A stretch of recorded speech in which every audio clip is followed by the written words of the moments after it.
എല്ലാവർക്കും സ്വാഗതം. ഈ റിവ്യൂ ഇഷ്ടപ്പെടുവാണെങ്കിൽ ഒന്ന് ലൈക്ക് ചെയ്തും സബ്സ്ക്രൈബ് ചെയ്തും സപ്പോർട്ട് ചെയ്യണേ. അപ്പോൾ നിധി കോളേജിലേക്ക് പുറപ്പെട്ടു. വീട്ടിൽ നിന്ന് വഴിയിൽ വെച്ച് ഭാസ്കരൻ വണ്ടിക്ക് കൈ കാണിച്ച് നിർത്തി വണ്ടിയിൽ കയറുന്നുണ്ട്.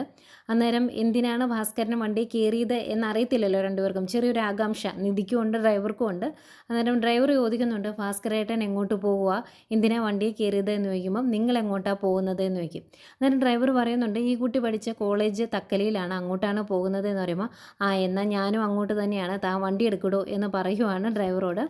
അങ്ങനെ അവർ കോളേജിലേക്ക് പോകുന്നു. ഈ സമയം സുഭാഷും സുധീഷും കൂടി ജോലിക്ക് പോകുമായിരുന്നു.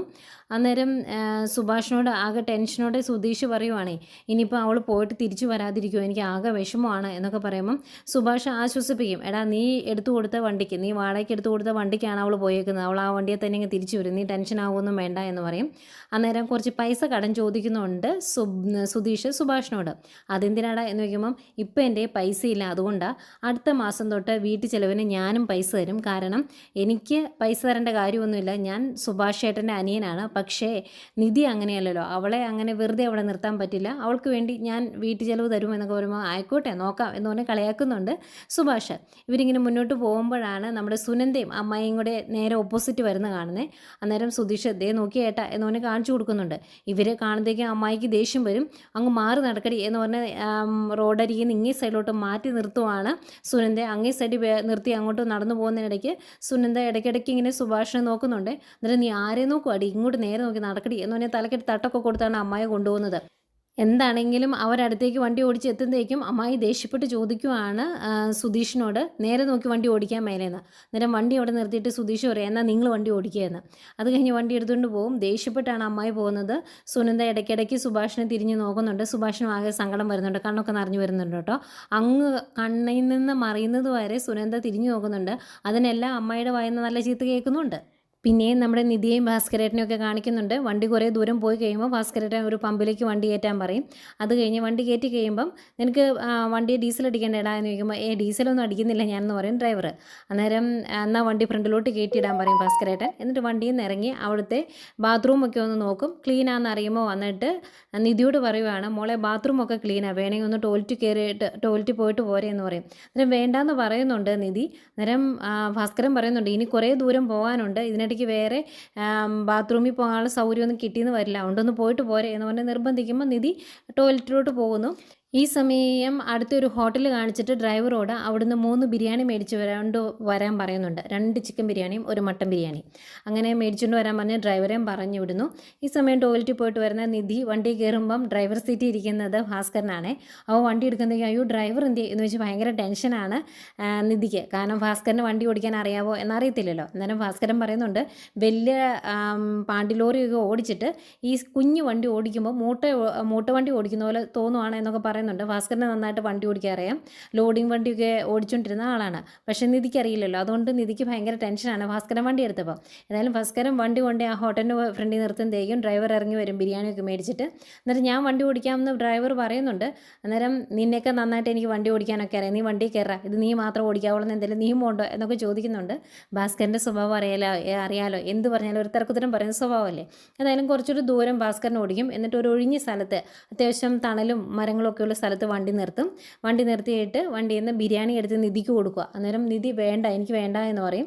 അന്നേരം ഭാസ്കരൻ പിന്നെ പട്ടിണി കിടക്കാനാണോ ഉദ്ദേശം, ഇനി ഇവിടുന്ന് അങ്ങ് പോയി കഴിഞ്ഞാൽ നല്ല ഭക്ഷണം കിട്ടുന്ന കടകളൊന്നുമില്ല, അതുകൊണ്ട് ഇത് കഴിക്കുക എന്ന് പറഞ്ഞ് നിർബന്ധിച്ച് ബിരിയാണി കയ്യിലോട്ട് കൊടുക്കുന്നു. അതുപോലെ ഇവരും ബിരിയാണി വണ്ടി തുറന്നിട്ട് അതിൻ്റെ ഡിക്കിൽ ഇരുന്ന് അവരും ഭക്ഷണം കഴിക്കുന്നു. അതിനുശേഷം അവർ വീണ്ടും യാത്രയാവുന്നു, കോളേജിലേക്ക് എത്തുന്നു. വണ്ടി കോളേജിലെത്തുമ്പോഴേക്കും നിധിയുടെ കൂട്ടുകാരി വരും.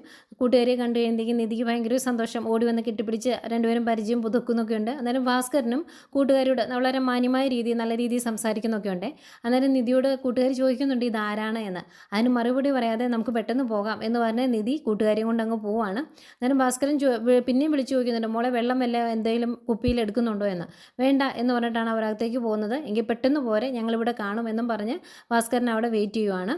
അങ്ങനെ നിധി അകത്തേക്ക് ചെല്ലുന്നു. അവിടെ അകത്തേക്ക് ചെന്ന് കഴിയുമ്പം അറ്റൻഡറെ കാണുന്നുണ്ട്. അറ്റൻഡറോട് വന്ന കാര്യം പറയുന്നു. അന്നേരം അങ്ങേര് ഓഫീസ് റൂമിലേക്ക് കൂട്ടിക്കൊണ്ട് പോവുകയാണ് നിധിയെ. ഓഫീസിൻ്റെ അകത്ത് എത്തിയതിന് ശേഷം നിധി വന്നത് എന്തിനാണ് എന്ന് പറയുക കേട്ടോ. ഇങ്ങനെ ഞാൻ ഡിഗ്രി സർട്ടിഫിക്കറ്റിന് വേണ്ടി അപേക്ഷ സമർപ്പിക്കാനായിട്ട് വന്നതാണ്. എൻ്റെ ഡിഗ്രി സർട്ടിഫിക്കറ്റ് മിസ്സായി എന്നൊക്കെ പറയുമ്പം കോൺവെക്കേഷൻ കഴിഞ്ഞിട്ട് ഇത് മാസങ്ങളാകുന്നേ ഉള്ളൂ, അതിന് മുമ്പ് അത് മിസ്സാക്കി കളഞ്ഞു എന്നൊക്കെ ചോദിക്കുന്നുണ്ട് കേട്ടോ ഓഫീസിലിരിക്കുന്നവർ. അന്നേരം അവിടെ ഇരിക്കുന്ന ഒരു സാറ് പറയുവാണ്, നിധി പുതിയ ജീവിതം എങ്ങനെയുണ്ട്, ഏതായാലും അതൊരു സെൻസേഷൻ ന്യൂസായിട്ട് ഞങ്ങളെല്ലാവരും കണ്ടായിരുന്നു എന്നൊക്കെ പറയുമ്പം അവരതിനെപ്പറ്റി ചർച്ച ചെയ്യുന്നുണ്ട്. അതുപോലെ നിധിയോട് ആ ടീച്ചർ ഉപദേശിക്കുവാണ്, വിവാഹമല്ല ജീവിതത്തിലെ ഏറ്റവും വലിയ കാര്യം, നമ്മളൊരു നിലയിലെത്തണമായിരുന്നു, അതിനായിരുന്നു പ്രാധാന്യം കൊടുക്കേണ്ടത് എന്നൊക്കെ നിധിയോട് പറയുന്നുണ്ട്. നിധിയുടെ ജീവിതത്തിൽ നടന്നത് എന്താണെന്ന് നിധിക്കല്ലേ അറിയുള്ളൂ. ഏതായാലും അവിടുത്തെ പ്രിൻസിപ്പൾ വരട്ടെ, വെയിറ്റ് ചെയ്യാൻ പറയുവാണ്. ഈ സമയം അവിടുത്തെ അറ്റൻഡർ ഈ കാര്യം നിധി കോളേജിൽ വന്ന കാര്യം അരുണിനെ വിളിച്ച് പറയുന്നു. അരുൺ ഞാൻ ഇപ്പം തന്നെ അങ്ങോട്ട് എത്താമെന്നും പറയുന്നുണ്ട്. അപ്പോൾ കുറച്ച് നേരം നിധി കുറേ നേരം വെയിറ്റ് ചെയ്തതിന് ശേഷമാണ് പ്രിൻസിപ്പൽ ഇന്ന് വരില്ല എന്നുള്ള കാര്യം അവർ വന്ന് അറിയിക്കുന്നത്.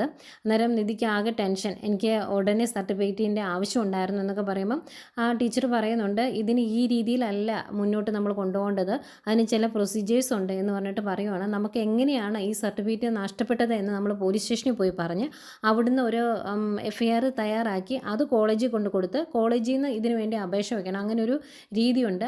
അപ്പം പോലീസ് സ്റ്റേഷനിൽ പരാതി കൊടുക്കേണ്ട ഫോമൊക്കെ അവിടുന്ന് കൊടുക്കുന്നുണ്ട്. അതൊക്കെ മേടിച്ചുകൊണ്ടാണ് നിധി പുറത്തേക്ക് വരുന്നത്. നിധി പുറത്തേക്ക് വരുമ്പോഴേക്കും അരുൺ അങ്ങോട്ട് എത്തുന്നു.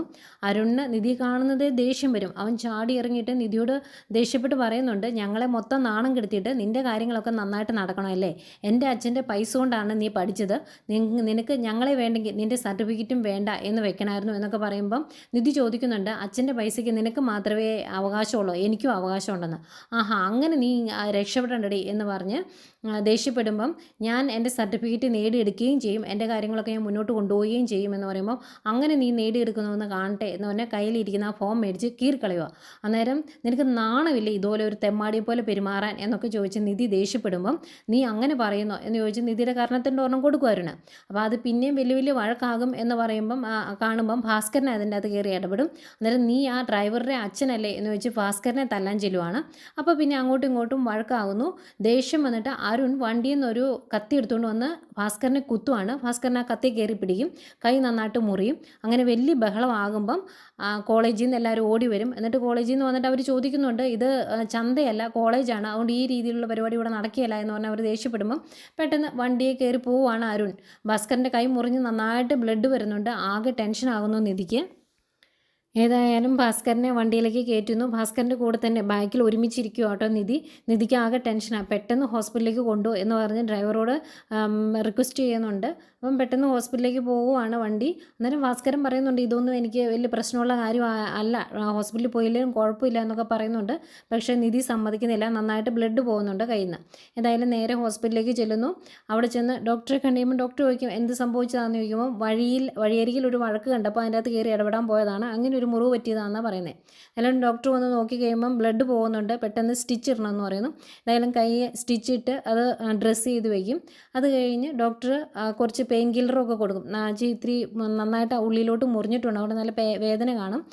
ഇപ്പം അത്യാവശ്യം ഒരു ഇഞ്ചക്ഷൻ കൊടുത്തിട്ടുണ്ട്, കുറച്ച് കഴിഞ്ഞ് വേദന വരുവാണെങ്കിൽ പെയിൻ കില്ലർ കൊടുക്കണം എന്നുള്ള കാര്യമൊക്കെ നിധിയോട് പറയുന്നു. അന്നേരവും നിധിക്ക് ഭയങ്കര ടെൻഷനാണ്. എന്തെങ്കിലും പ്രശ്നമുണ്ടെങ്കിൽ ഞങ്ങളിവിടെ വെയിറ്റ് ചെയ്യാം, എന്നിട്ട് പോകുന്നുള്ളൂ, കുറച്ച് ദൂരം അങ്ങോട്ട് യാത്ര ചെയ്യാനുള്ളതാണ് എന്നൊക്കെ പറയുമ്പം ഡോക്ടർ പറയുന്നുണ്ട്, പ്രശ്നമൊന്നുമില്ല, കയ്യിലെ മുറിവല്ലേ, അതിനിത്തിരി പെയിൻ കാണും ഉണങ്ങുന്നിടം വരെ, അല്ലാതെ പ്രശ്നങ്ങളൊന്നുമില്ല, നിങ്ങൾക്ക് യാത്ര ചെയ്യുന്നതിന് കുഴപ്പമൊന്നുമില്ല എന്ന് പറയുന്നു. അങ്ങനെ അവിടുന്ന് മരുന്നൊക്കെ മേടിച്ചിട്ട് അവിടുന്ന് ഇറങ്ങുവാണ്. ഇങ്ങനെ മരുന്ന് മേടിക്കുമ്പോഴൊക്കെ ഭാസ്കരൻ പറയുന്നുണ്ട്, മരുന്നിൻ്റെ ഒന്നും ആവശ്യമില്ല, എനിക്കിതൊക്കെ ശീലമാണ്, അത് ഉണങ്ങിക്കോളും എന്നൊക്കെ പറയുന്നുണ്ട്. പക്ഷേ നിധി സമ്മതിക്കില്ല. ഏതായാലും തിരിച്ചൊരു വണ്ടിയിൽ കയറി കഴിയുമ്പം ഭാസ്കരൻ പാട്ടൊക്കെ കേട്ട് ഇങ്ങനെ ഇരിക്കുവാണ്. പക്ഷേ നിധിക്ക് ഭയങ്കര ടെൻഷനാണ്. നിധി ഇടയ്ക്ക് ചോദിക്കുന്നുണ്ട്, വേദന എടുക്കുന്നുണ്ടോ, പെയിൻ കില്ലർ വേണോ എന്നൊക്കെ ചോദിക്കുമ്പോൾ അതിൻ്റെ ഒന്നും ആവശ്യമില്ല എന്ന് പറയുവാണ്. ഏതായാലും അവർ തിരിച്ചു പോരുന്നു. ഈ സമയം വൈകിട്ടായിട്ടും കാണാത്തതുകൊണ്ട് സുധീഷിനാകെ ടെൻഷനായി തുടങ്ങി. സുധീഷ് മുറ്റത്തോടെ അങ്ങോട്ടും ഇങ്ങോട്ടും ഇങ്ങനെ നടക്കുവാണ്. അന്നേരം ഹരീഷ് കളിയാക്കുന്നുണ്ടേ, പറ്റിച്ച് വിളിച്ചുകൊണ്ട് വന്നതല്ലേ, അതുകൊണ്ട് പോകുമെന്നോർത്ത് പേടിയാണ്, അതല്ലേ നീ ഇങ്ങനെ അങ്ങോട്ടും ഇങ്ങോട്ടും നടക്കുന്നേ എന്നൊക്കെ ചോദിക്കുന്നുണ്ട്. ഏതായാലും അവരങ്ങനെ സംസാരിച്ചുകൊണ്ടിരിക്കുമ്പോഴേക്കും ഇവരങ്ങോട്ട് എത്തുന്നു.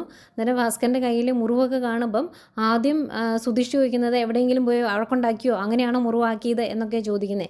അന്നേരം അല്ല എന്ന് പറയും. അവരകത്തേക്ക് കയറി വന്നു കഴിയുമ്പം സുധീഷ് ഡ്രൈവറോടും ചോദിക്കുന്നുണ്ട്, എന്താടാ പറ്റിയത് എന്ന്. അന്നേരം നീ ആദ്യം പോയി നിൻ്റെ അച്ഛൻ്റെ കയ്യിൽ മുറിവൊക്കെ നോക്കുക, എന്നിട്ട് അങ്ങോട്ട് ചോദിക്കുക എന്ന് പറഞ്ഞിട്ട് അവനങ്ങ് പോകുന്നു. അത് കഴിഞ്ഞ് സുധീഷ് കയറി വന്ന് കഴിയുമ്പോൾ ചോദിക്കുന്നുണ്ട് എന്താ സംഭവിച്ചത് എന്ന്. അന്നേരം ഒന്നുമില്ലയെന്ന് ഭാസ്കരൻ പറയും. പക്ഷേ നിധി കാര്യങ്ങളൊക്കെ പറയുന്നുണ്ട്. ഞാൻ അവിടെ ചെന്ന് കഴിയുമ്പോഴത്തേക്കും ഏട്ടൻ വന്നു, ആകെ പ്രശ്നമായി, എന്നെ അടിച്ചു, അന്നേരം അച്ഛൻ കയറി ഇടപെട്ടു, ആ സമയത്ത് ഏട്ടൻ കത്തിയെടുത്ത് കുത്തിയതാണ്, അങ്ങനെയാണ് മുറിവ് പറ്റിയത് എന്നൊക്കെ പറയുമ്പോഴത്തേക്കും ആകെ വിഷമമാവുന്നുണ്ട് എല്ലാവർക്കും. അന്നേരം സുധീഷ് ചോദിക്കുന്നുണ്ട്, കണ്ടോ ഞാൻ കൂടെ വന്നായിരുന്നെങ്കിൽ ഇതൊന്നും സംഭവിക്കില്ലായിരുന്നല്ലോ, ഇനി ഒരിടത്തും തന്നെ ഈ വീട്ടിൽ നിന്ന് വിടിയല്ല, ഞങ്ങൾ ആരെങ്കിലും കൂടെ വരുമെന്ന് പറയുമ്പം ഇത്രയൊക്കെ സംഭവിക്കുന്നുണ്ടെങ്കിലും നികേഷ് മാറി നിന്ന് ചിരിക്കുന്നുണ്ട്. കാരണം ആ ഒരു ഗ്യാപ്പിലൂടെ കൂടെ പോകാനുള്ള ഒരു അനുവാദം മേടിച്ചതാണ് സുധീഷ് എന്ന് നികേഷിന് മനസ്സിലായി. ഏതായാലും എല്ലാവരും ഇങ്ങനെ ഭയങ്കര വിഷമത്തോടെ ഭാസ്കരനെ നോക്കി നിൽക്കുമ്പോൾ, നിങ്ങൾ എന്തിനാ ഇങ്ങനെ നോക്കി നിൽക്കുന്നത്, എനിക്കൊരു കുഴപ്പമില്ല, നിങ്ങൾ കയറി പൊയ്ക്കോ, പ്രശ്നമൊന്നും ഇല്ല എന്ന് പറയുന്നുണ്ട്. ഏതായാലും ആകെ വിഷമമായി എല്ലാവർക്കും. പക്ഷേ ഈ ഒരു സംഭവത്തോടു കൂടി നിധിക്ക് ഭയങ്കര ഒരു അറ്റാച്ച്മെൻറ്റ് വരുവാണ് ഭാസ്കരനോട്. കാരണം അന്നേരം അവിടെ വഴക്ക് നടക്കുമ്പോഴും ഭാസ്കരൻ പറയുന്നത് പെൺകുട്ടികളെ അങ്ങനെ തല്ലാൻ പാടില്ല എന്ന് പറഞ്ഞാണ് വഴക്കുണ്ടാകുന്നത്. അങ്ങനെ പെൺകുട്ടികളെ ഒന്ന് തല്ലാൻ പോലും അനുവദിക്കാത്ത ഭാസ്കരൻ എങ്ങനെ ഭാര്യയെ കൊന്നു എന്നുള്ളതാണ് നിധിക്കൊരു സംശയം അത് കഴിഞ്ഞ് വരുന്നത്. അത് കഴിഞ്ഞ് ഒരു വണ്ടി ഇങ്ങ് പോരുമ്പം ഭാസ്കരനോട് ഞാനൊരു സംശയം ചോദിച്ചോട്ടെ എന്ന് ചോദിച്ച് നിധി ഈ കാര്യം ചോദിക്കുന്നുണ്ട്. തെറ്റാണെങ്കിൽ ക്ഷമിക്കണമെന്നും ആദ്യമേ പറയുന്നുണ്ട്. എന്നിട്ട് ചോദിക്കുന്നത് ഭാര്യനെ ശരിക്കും കൊന്നതാണോ എന്ന്. അന്നേരം ഭാസ്കരൻ പറയും, ഭാര്യയെ മാത്രമല്ല എന്നോട് വഴക്കുണ്ടാക്കാൻ വരുന്ന ആരെ വേണമെങ്കിലും ഞാൻ കൊല്ലും എന്നുള്ള രീതിയിലാണ് ഭാസ്കരൻ സംസാരിക്കുന്നത്. അപ്പോഴും നിധിക്ക് സംശയം വരും. പക്ഷേ ഇതൊന്നും അല്ല ഭാസ്കരൻ എന്ന് നിധിക്ക് ആ ഒരു രീതിയിൽ നിന്ന് മനസ്സിലാവുകയാണ്. ഏതായാലും എല്ലാവരോടുമായിട്ട് പറയുന്നുണ്ട്, എൻ്റെ കൂടെ അച്ഛൻ വന്നതുകൊണ്ടാണ് ഞാൻ രക്ഷപ്പെട്ടത്, അല്ലെങ്കിൽ എന്നെ ഒരുപാട് ഉപദ്രവിച്ചതിനെ പാവം എനിക്ക് വേണ്ടി കൈയൊക്കെ മുറിഞ്ഞു എന്ന് പറഞ്ഞ് ഭയങ്കര സങ്കടമാകുന്നുണ്ട് നിധി. നിധി അത് എല്ലാവരോടുമായിട്ട് പറയുന്നുണ്ട്. എന്നിട്ടാണ് നിധി അകത്തേക്ക് പോകുന്നത്.